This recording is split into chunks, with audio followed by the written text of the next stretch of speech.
Hey, good day, everybody. Welcome back to another episode live from Jerusalem with Rabbi Chaim Goldberg and his Genesis class. It's always a joy to be with them.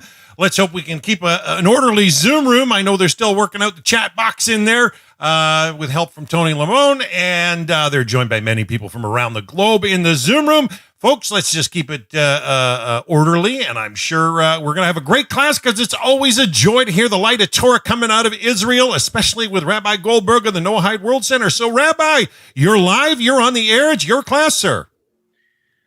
Good evening, everybody. Good evening to all over the world from Israel.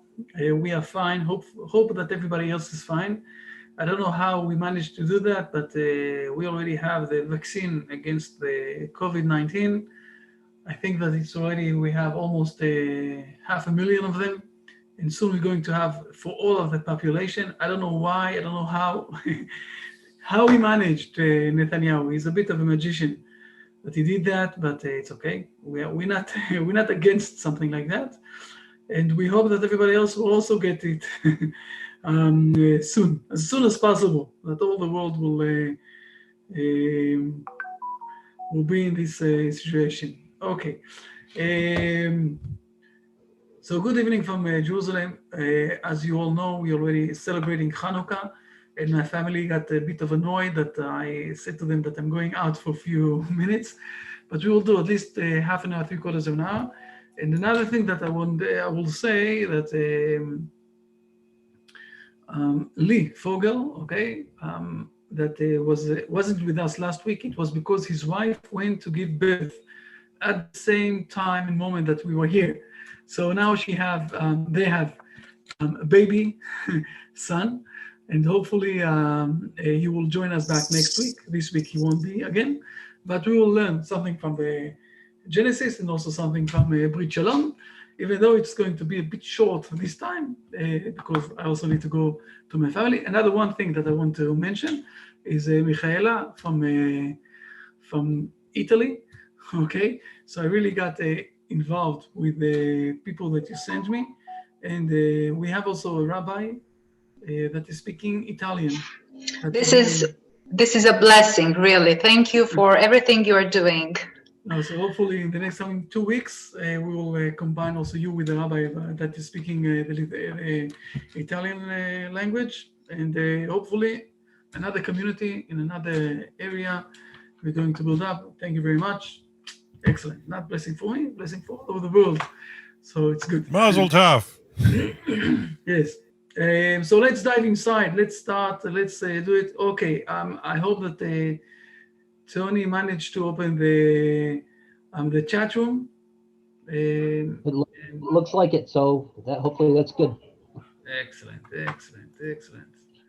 No, it's not this one. Sorry, the other one. I prepared everything, so it's supposed to be good and fast. Okay. We came to, here it is. Okay. We came here, and what we said here, we came to verse number 8.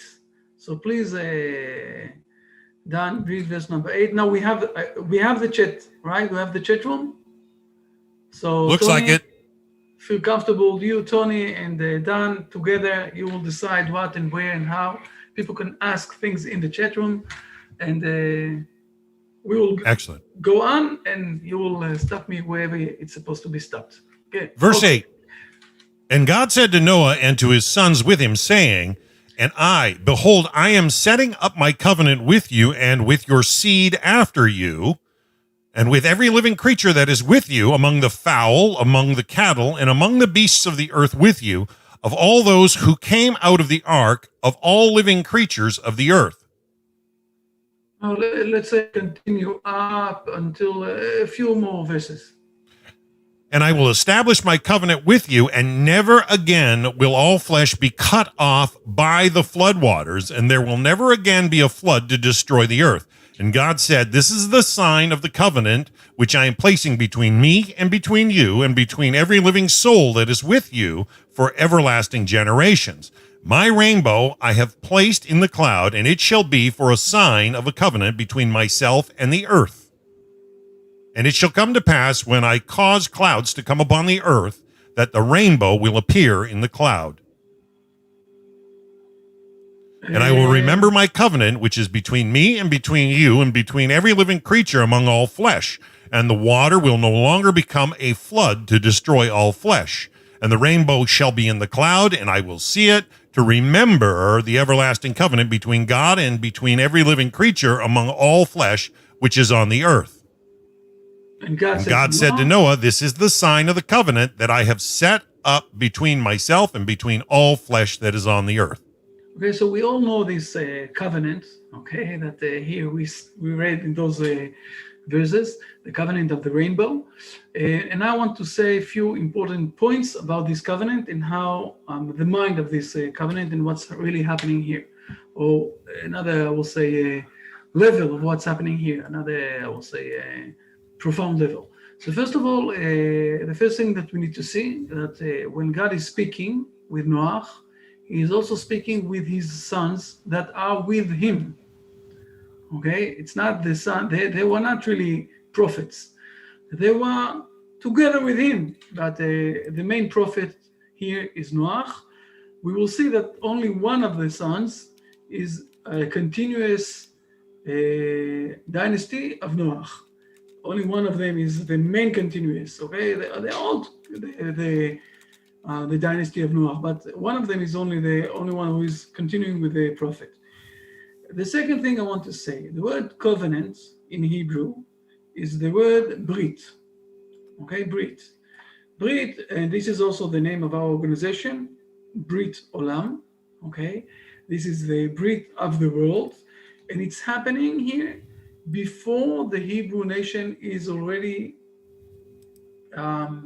alive. We don't have any Hebrew nation yet. It's very important to say that because I don't know any old ancient ideology or religion or any something like that that is speaking about a covenant between God and all of the creatures of the world, and not only for themselves and then to others. This is in the Bible. We're giving a covenant. This is the second time because it started with Adam and Eve, that we're giving a covenant to all of the people of the world, regardless the skin color, regardless where they started to live, regardless if they are from this family or the other family. Everybody is getting the covenant in the same level. It's also very important to know or to notice that a covenant is one-way direction.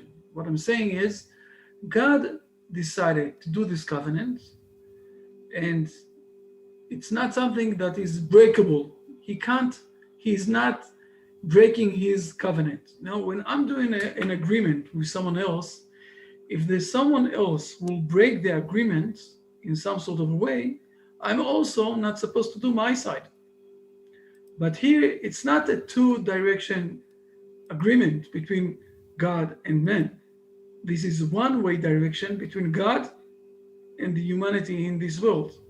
Therefore, it will never break down, regardless the behavior of men. It's not related to the behavior of men. It's very important to understand that. It's not a coincidence that we're saying or that we're speaking about this covenant or that we're calling our organization the Brit Olam community, because this is some sort of a covenant, a Brit, a connection that is one-way direction. There is in the electricity, this is where we started the jump that we had with first of all with the radio and then with the TV, where we managed to move electricity in one way, in one direction, but it's not coming back in the other direction. And then they did the transistor and the other things in the electricity. This is some sort of a covenant in a one-way direction. God is promising, and if you will read those verses again, you will see God is promising. This is a covenant that I'm doing. This is what I'm promising. This is my statement. This is what will happen, and that's it. Never mind what men will do from now on. We need to say that after the flood, or because of the flood, the humanity went up one stage above, so they are doing things, they are dealing with things, they are behaving in a better way, where God already knows that he won't regret it, like he regretted in the end of in chapter 6, where he said that he's regretting that he create man. Now God knows that we came to a stage where he won't regret it, and this is why he's doing this covenant, one-way direction. God is promising this covenant. So this is very important also to understand that it's a new world that we're coming to. Another point that we need to see, this covenant is with everybody, not only with men. If you will read again verse number 10, please, Dan, read verse number 10. And with every living creature that is with you, among the fowl, among the cattle, and among all the beasts of the earth with you, of all those who came out of the ark, of all the living creatures of the earth. It's not only with men, it's with everybody else, with everything. And it says also in verse number 11, and I will establish my covenant with you and with never again will be all flesh. Flesh, it's all flesh. It's everybody. It's not only men, it's also animals. It's not only animals, it's everything. Everything here in this world. God is doing this covenant. And what we're saying is that we have some sort of cycle of nature that everybody is connected with everybody else. We spoke about this once, I think a year ago, when we explained this weird behavior that we have, that 3 times a day we need to eat. And we asked ourselves, why is it that God organized us in some sort of a situation where we're eating 3 times a day? You know, if, for example, we are so regular with this thing of eating all the time, so we're not asking ourselves why. But if we'll ask ourselves, for example, we will see someone that every 3 times a day, he's standing upside down. Okay? He's standing on his hands, and his head is underneath, and his legs are up in the air. We'll ask ourselves, why is he doing that weird thing? Now, we don't have any questions. Why are we eating 3 times a day? And then we also need to go to the toilets and all of those things that's happening around this food issue that we have in the world. Why is God doing that? And we gave few answers. The first answer that we gave, the first very simple answer, is that when we are feeling in our body that we cannot live unless there is something from outside of us who is giving us food, so we're starting to realize that also not only with the physical living, but also with the mental living and with the soul, we need something outside of us. So we're starting to think, maybe there is God or something outside who is giving us life. But we said another thing, another very important answer. Not only that it's training us to understand that there's something outside of us that we need for living, but it is another answer that is saying that we taking the animals and we taking the seeds, and we taking all the fruits and everything else, and we bringing it up one level. It can't speak. For example, the animals can't speak. We can speak. We can praise God. We can acknowledge that there is God also in this world. The animals can't acknowledge that. The fruits, of course, can't acknowledge that. So when we're eating them and they're becoming part of our body, they are also praising God through us. And this is also part of the cycle of nature. And this is what God is saying here, that he is giving this covenant with every living creature in this world, because we are all one part. There's also some midrashim who are saying, okay, our sages, that in the continuous of our life, maybe we will be part of the food, of the dessert for the angels, and it will be good for us because we were going to also to move one step ahead. So maybe those things, Nate, let's not speak about them too much. But the issue here is that we are one unit. The world is one unit in the right level. We spoke about this also, that there's a difference between men and animals. And human can eat animals, but animals cannot eat men. human, okay? So we need to understand that these also the levels from one side, but on the other side, we are helping them to uplift themselves one step ahead. And this is what's happening here. So, and God is also promising in verse 11 that there won't be any more flood in this world, and don't be afraid for that. And He is giving a very interesting sign for this covenant. And the sign is that the rainbow. But the rainbow, in Hebrew, it's really clear, okay? My rainbow I have placed in the cloud. Now, when you read it in English, you might think that He invented the rainbow, but it's not true. In the Hebrew, it says, "Et kashti natati be'anan," I already placed it, but now I'm going to take this as a symbolize to remind us that there won't be any flood. So it's something that was already, a physical thing that was already, and now God is taking this as the symbol that there won't be any flood. But we need to understand it in much more deeper level as usual, and I want to explain this a bit more. But for that, what I want us to know or to realize that what exactly is this rainbow. To understand that, I want to jump for a moment to something in the book of Yechezkel, okay? Ezekiel, as you say it in English, okay? And the first chapter is a very hard one, and we are not allowed not to learn this too much unless a rabbi is teaching you. You can read it, you know, but we don't understand it, and not to teach it to too many people, to more than one person when you're speaking with one student. But there is the last verse here, and please, I will ask you. This is a chapter where Yechezkel is explaining how he sees the glory of God and what exactly he sees. Okay, it's a very interesting chapter. You can read it as you know, something to read. If you will understand it, nobody really understands that. This is one of the most inside chapters of the Bible.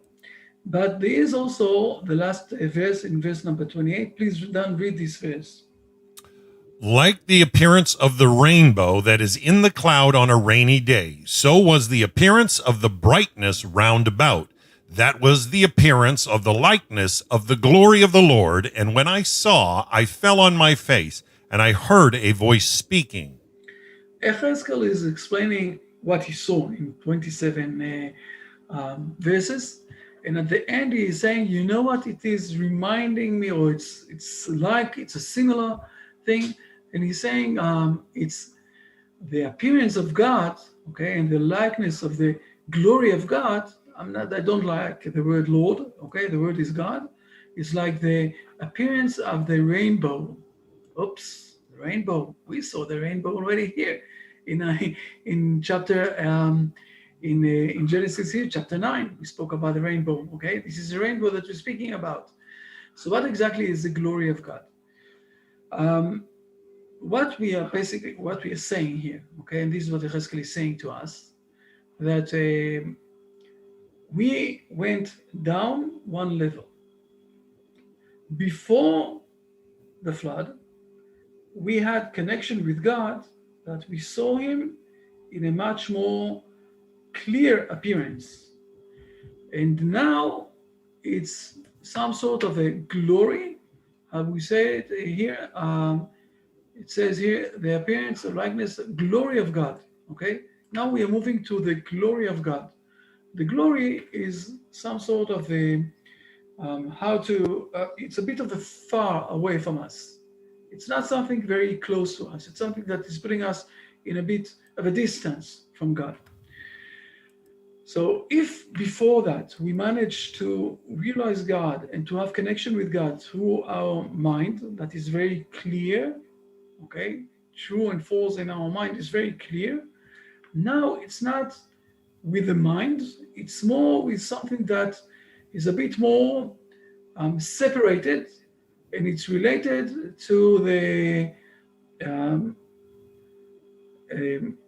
how do you call it in English, the imagination side, and also the part of the feelings side. Okay, like the rainbow have 7 different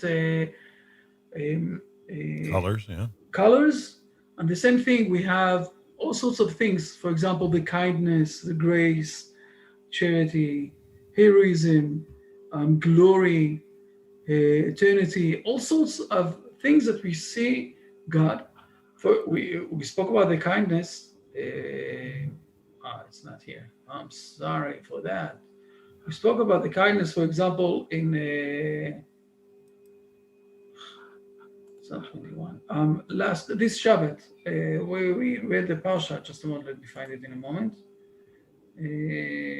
I will show an example of kindness, okay? Oh, not 36. I'm sorry. Oh, it is taking time. Yesterday, you read it very nicely, all of you. I wasn't with you fully, but I saw that you're doing it. I was sneaking inside to the room from time to time. Yeah, I think it's here. Let's go here. Almost. Next one. 42, 41, 42.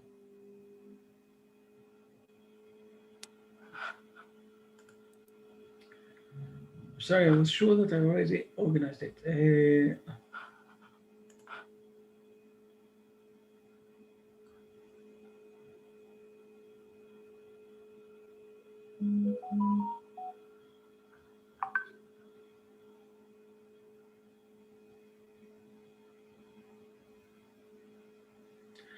Please read verse number 21. The Lord was with Joseph, and he extended charisma to him, and he gave him favor in the eyes of the warden of the prison. He gave him favor, right? In Hebrew, vayet elav chesed. Chesed is favor, glory, okay?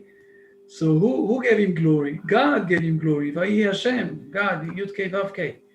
God gave him glory, okay? God gave him grace, kindness, favor, charity. So we see that God is appearing in all sorts of ways here in this world. So before the flood, the appearance of God was very clear.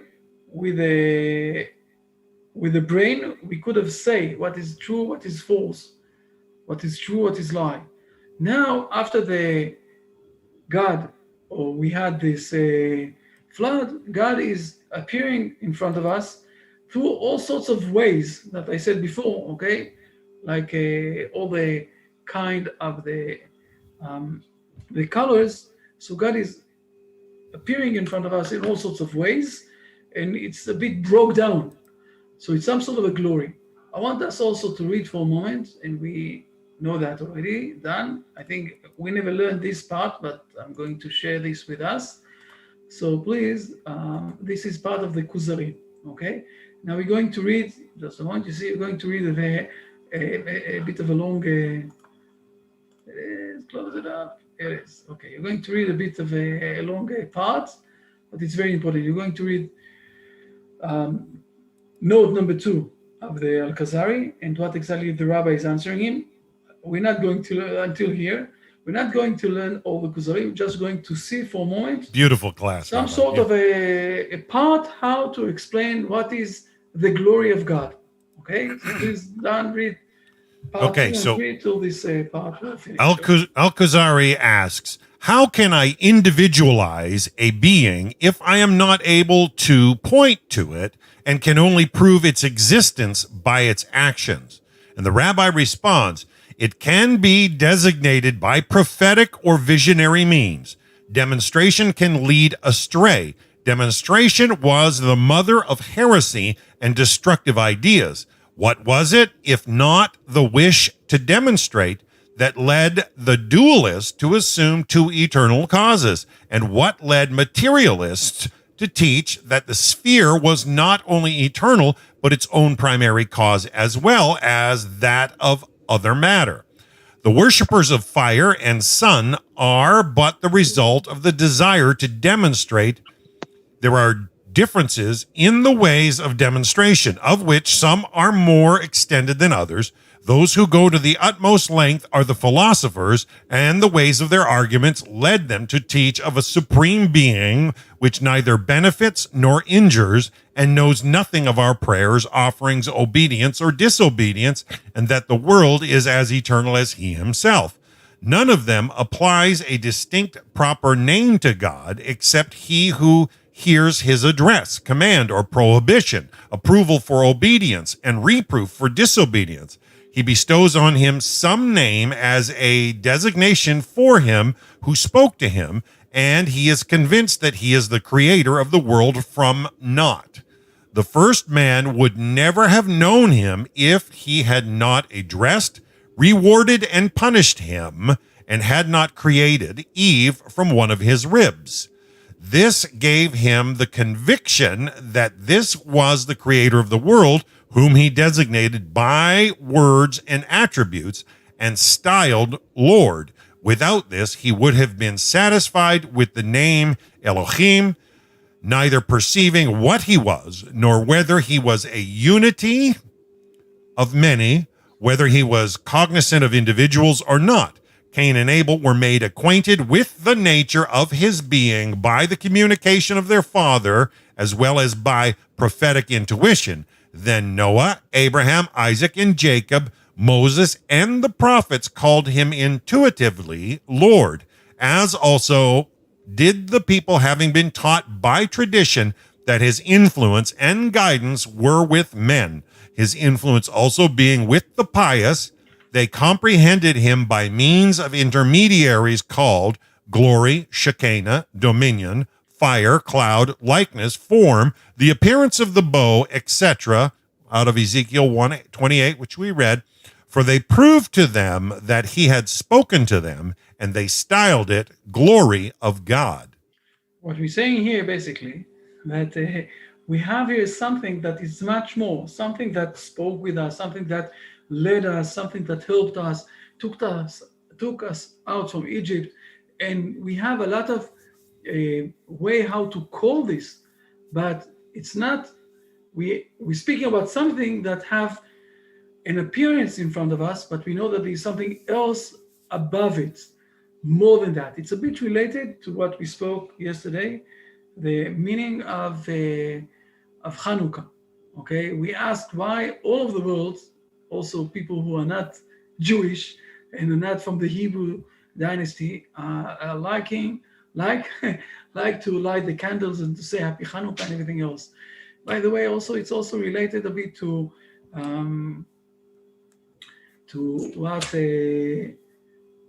Christmas in some sort of a way, okay, of putting much more light in the world.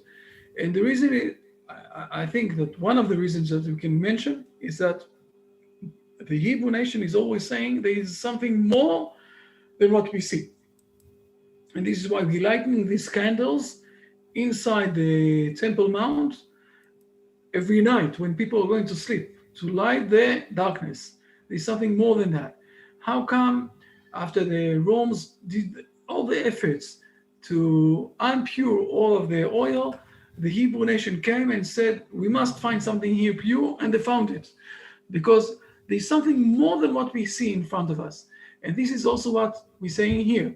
We are calling those, we know that God is here, we know that he is leading us, we know that he helped us, and we don't see him. We do see some sort of a glory, some sort of a Shekhinah, some sort of the rainbow, okay, that is approaching, that there is something behind those things. This is a very, very long answer that he's giving. Here we read only the beginning of the answer. I will say that it's also, today we know a bit more about the sun that is, shining every morning here in this world. But we can't look at the sun. We need a lot of glasses filters to put that we won't see the sun, because if you look on the sun, we will get blind. So it's too much strong for us to see it. But the glory of the sun, we feel all of us. So it's a bit similar to this thing. And this is exactly what is happening with this what we call the thing of the rainbow. Okay, let me go back to the right place. The thing of the rainbow. The rainbow is some sort of a thing that is taking downwards the connection that we had with God, that we are not going to see his full appearance, but we're going to see a bit of a glory of his appearance. And whenever we are doing things that are reminding us that we maybe not be in the right path, so suddenly we see the rainbow, and we need to remember exactly how to react correctly. But the rainbow is saying that we went down one step from what we were in the connection with God, and now we have the connection with God with a bit more things that are involved, a bit more of the senses that we have, a bit more of the imagination, and not only the straight science or the straight mind with the thing that we have in the mind. So this is more or less what we see in those verses. I want to move to Brit Shalom, but before that, if there are any more questions or something like that, this is the time. If not, we will continue on. If it wasn't clear enough, maybe I don't know. Please feel comfortable, all of you. Okay. Dan. Travis has a question. Travis says he has an observation to ask you if you got the time. We have the time. Yes. Yeah, please unmute, Travis. Okay. My observation is with the rainbow, if I'm not mistaken, in the light that God sends into the world, there are 7 colors. There are also 7 emotional attributes of the Father. And so for me, this is where he opens himself up and shows us his inside. He's bearing himself to us in this covenant, is the way that I'm looking at it. And he's showing us the beauty of when you combined all of the chesed and gevurah, the kindness and the strength and judgment, and you blend them together and all of the attributes together, you become the perfect individual to empathize, to understand, and to correct things. And this is what he was doing. But that's just my observation, and I'd like to see what you think about it. I was hinting for that, so it's okay. You managed to catch me. You're right. This is what I'm saying.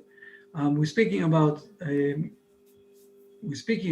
way that God is appearing in this world, and those are 7, like the 7 colors of the rainbow. We have 7 different ways how God is appearing in this world. It's related with grace, kindness, charity, and then we have heroism and glory and eternity and establishment things. It's very hard to say those words in English because every word that I mentioned here have a very profound understanding how God exactly is appearing, and it's have a lot of ways how to appear, and it's all being explained in the Bible in all sorts of ways. We have a very, very big part of the Hebrew library who is explaining all those things. But it's true, this is more or less what our sages are saying, that we went down from the first 3 that are very clear, that are very true, true and false, that you can't get confused between true and false, what is true and what is false. And we moved to the emotion side that is related to different appearance of God, but it's a bit lower one. Thank you, Rabbi. Rabbi, Angelica has a question. So she says, so the aurora lights are the same as a rainbow. She's talking about the northern lights or the aurora borealis. Are you familiar with the northern lights? I'm not sure that I understand exactly the question. Way up in the North Pole area. It's the way the magnetism bends and the particles interact. But she's asking, are they the same as a rainbow? Now, all I can say is I heard Rabbi Tovia Singer recently do a statement about this out of the Ezekiel and talking about like a rainbow, and he got right down into the bare base of how the light reflects and refracts, and we catch a vision. There is something tangible there, but it's the way our eye perceives, and I think that's what the Kuzari is getting across, a very deep point there. Yeah, Now, you also have another statement here from Michaela as well. I understand what you're saying now, okay? I understood what you're saying. But again, what I tried to say here is that we're not speaking about only the physical rainbow. We're speaking about a bit more profound understanding of the different levels of the connection that we have with God. If in the beginning, before the flood, we had the connection with God that was related to true and false, that this is something very strict. You can't, when something is true, it's true. You can't say that it's true, but it's not really true. It's true and false. It's true and not true. Now we came to a situation where the connection with God is through the emotions and through the imagination that have a bit of confusion inside, where you might have a lot of illusions that you think that you have connection with God, or that you see God, or that you appear God, but it's not really true because it have a lot of confusion inside. So it's not only the physical rainbow Right. that we can see in the northern area where you have the magnet there, or when it's rainy. It's also related with the understanding of the appearance of God, and then behind, where we're speaking about the glory of God, the covenant you were talking about. It's not the same. Beautiful. You know, Okay.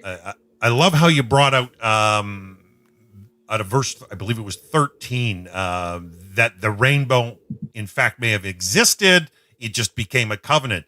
Now, Michaela has also got a question. She says, what about when we can see a rainbow in our daily life? Is there any connection with today's teaching? Could we say that Hashem is communicating with creation, or is there a boundary line? Our sages are saying that when you see a rainbow, first of all, you need to bless, to say blessings. If I remember correctly, it's also being in the Brit Olam prayer book. Okay, this blessing, it's also brought there. The blessing is, that God, you have a connection with us, and you have a covenant with us. You can find it also in the Brit Olam book, the exact blessing. And on the other side, it's not, it's reminding us the flood, and that it might be that we're sitting down now, that God is asking himself, do I need to bring the flood again? No, I won't do it. I won't bring it. You see, I'm bringing the rainbow instead. So we need to be a bit careful not to search and to look too much for the rainbow. Signs, right. Don't chase signs. Exactly. God is, it's how to say it like that. There's a lot of imagination. This is part of the rainbow, that people think that, God spoke with us. God is following our steps and everything else. We need to be a bit careful with that. Rabbi, you've known me for a number of years, and all I can say is I've always had an aversion to the ultra spiritual that has no connection. And you've been very clear with me and corrected a lot of things in the sense that there's more to the physical. I mean, I love how you've said in the past that, the physically minded would reduce our neurons to just electrochemical impulses, and we're not a person. There's no synthesis of the breath of life in us actually being a living soul. But on the other side, the danger I see is what you just point out, where the psychiatric, might think he could fly off of a building and believe he could fly off of a building and literally cause an issue. And I find that when it gets too ultra spiritual, sometimes the cheese slides off the cracker and people are in danger.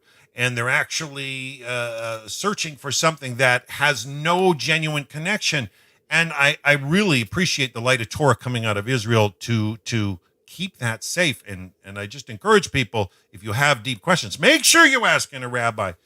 Has anybody else got a question for the rabbi? I mean, open your mic a little.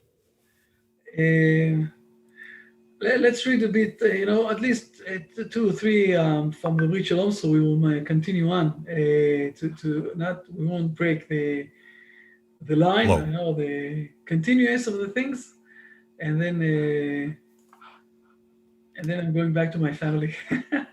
I'm sorry for tonight. We in chapter 2, fundamental principles.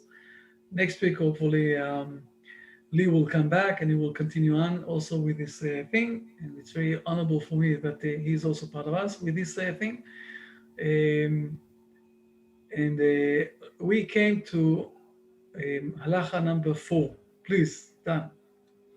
All mitzvot, divine obligations that are consistent with ethical norms, common sense, and proper conduct are obligatory for Noahides. Boy, that's huge.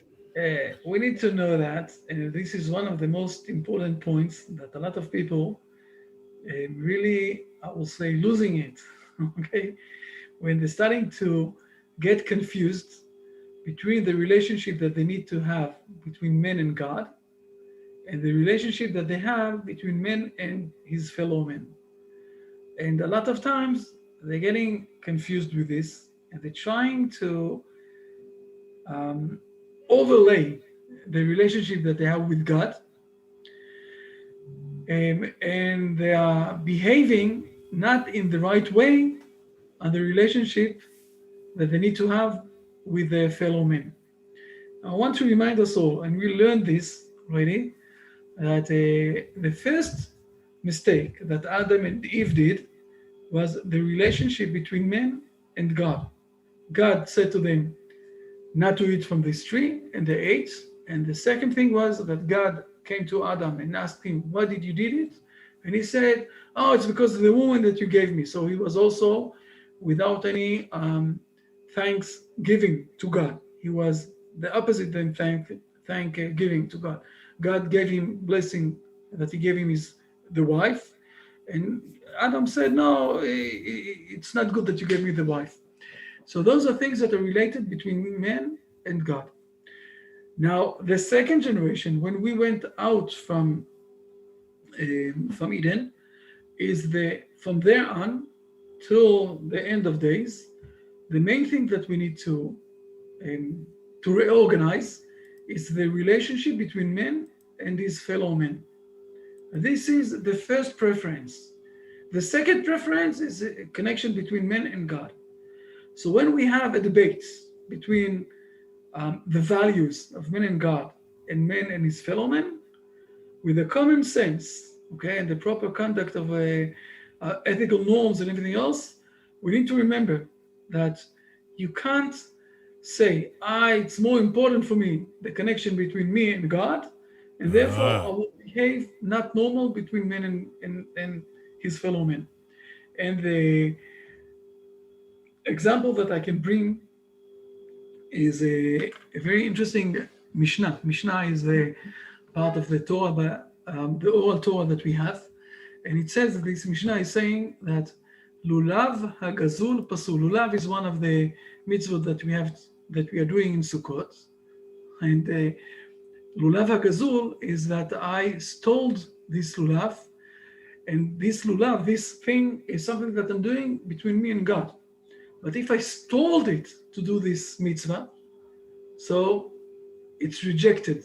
God is rejecting this.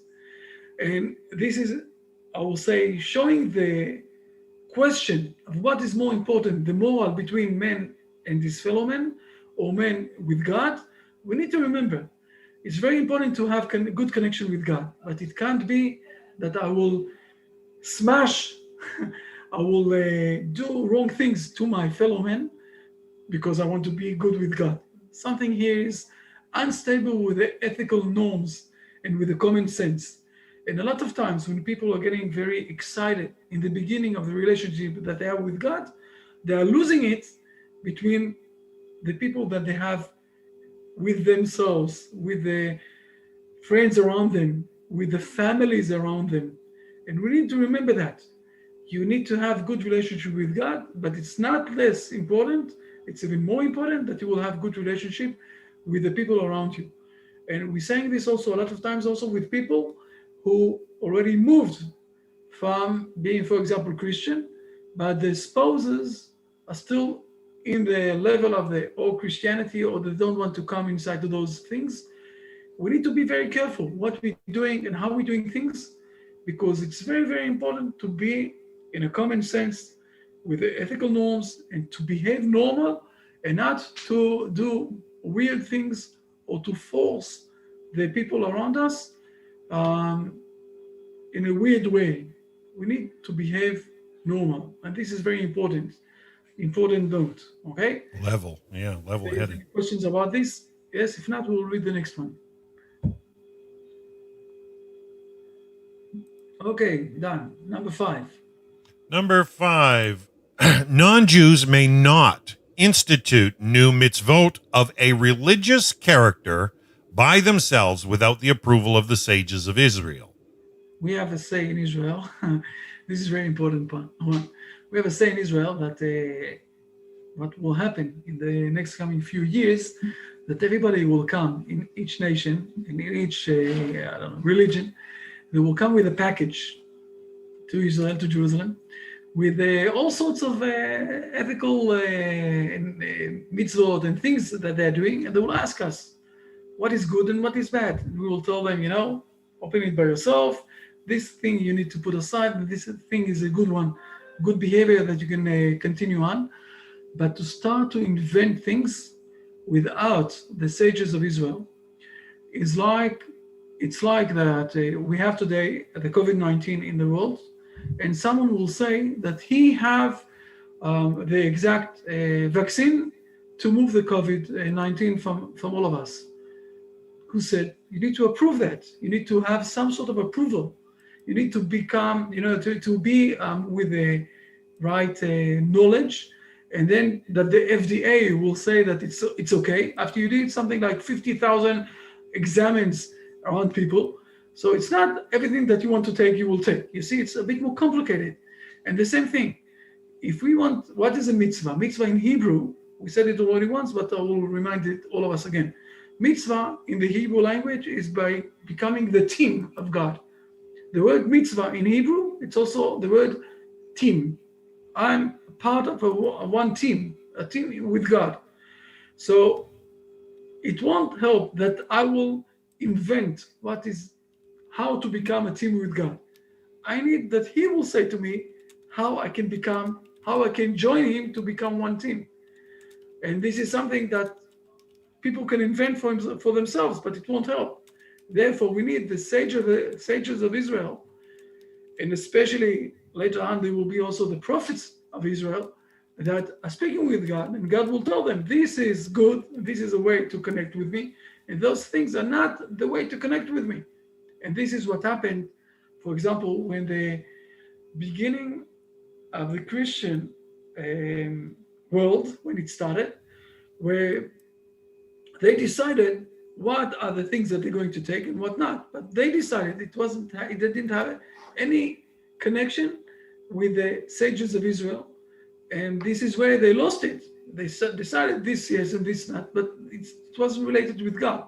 Also, by the way, the idolatry before that was the same thing. And this is what it says here. A non-Jew may not institute new mitzvot, new connection with God.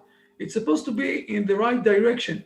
Now, the Hebrew sages knows, and they got all the secrets, how exactly God is saying to us what is the right way to get connected with Him, what is the right vaccine for the COVID-19, and what is not.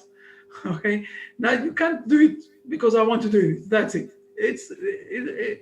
We need to have the right direction how to do that. Right. Okay, yeah. Number 6, please. Number 6, advancement of civilization, including technological progress, expansion of knowledge, moral elevation, and concern for the health of all creation, is an underlying principle in a world functioning in accordance with God's will. I think that the most important thing here, it's not only moral elevation is coming after what we said more than once, and I'm saying this and I'm emphasizing this all the time. In the Hebrew tradition, we said that God withdraw Himself backwards to give space to us for living. This is a moral decision of God how to create this world. And the moral decision of God how to create this world is to give life to others.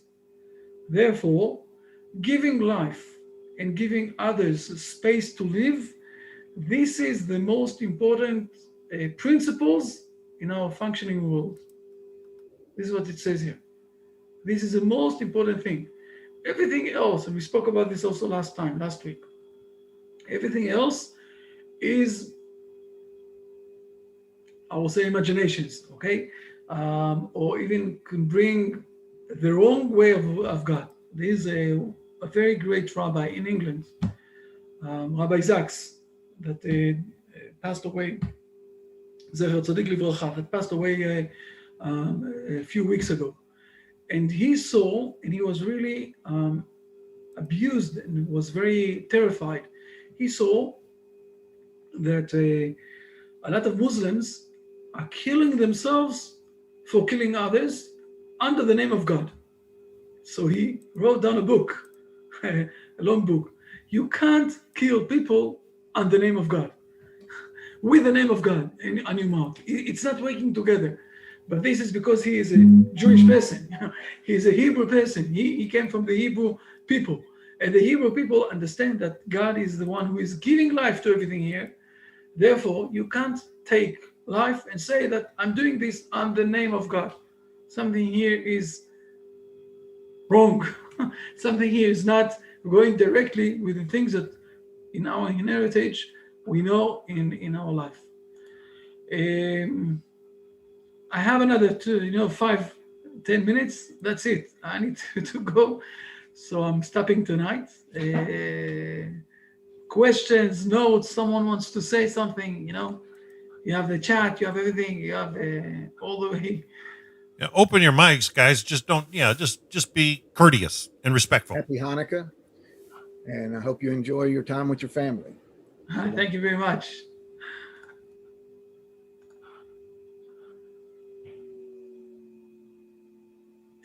Fine. So if it's okay. We don't have to. Wow. It's okay. Rabbi, I really enjoyed you doing the kuzari with me a few years back. It was so wonderful. I would love to share that class some other time.